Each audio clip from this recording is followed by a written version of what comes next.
नमस्कार. चैत्र तृतीयेला चैत्रागौरींचे आगमन झाल्यानंतर सगळी अंगणं चैत्रांगणांनी बहरतात. आता तर मिनिटांचं काम छापांनी सेकंदात होतं. पण ज्याप्रमाणे आई माहेरवासणीला रोज नवा पदार्थ खाऊ घालते, तसं आपल्या क्रिएटिव्ह माइंडला चेतना देणारं छोटंसं चैत्रांगण हवंच.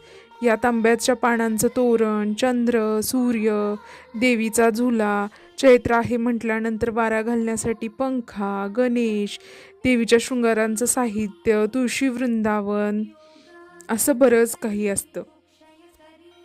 हातानं काढताना रोज एक नवीन कन्सेप्ट जन्माला येते आणि चिन्ह वाढवत वाढवत अंगण कधी भरून जातं कळतच नाही. यात अगदी देवींसाठी खण, नारळ, आरसा, फणी,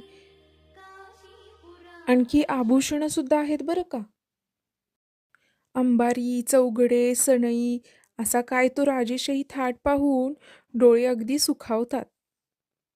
सध्याच्या धावपळीच्या युगात देवींचा माहेरवाशीण म्हणून थाट अगदीच स्वप्नवत वाटतो.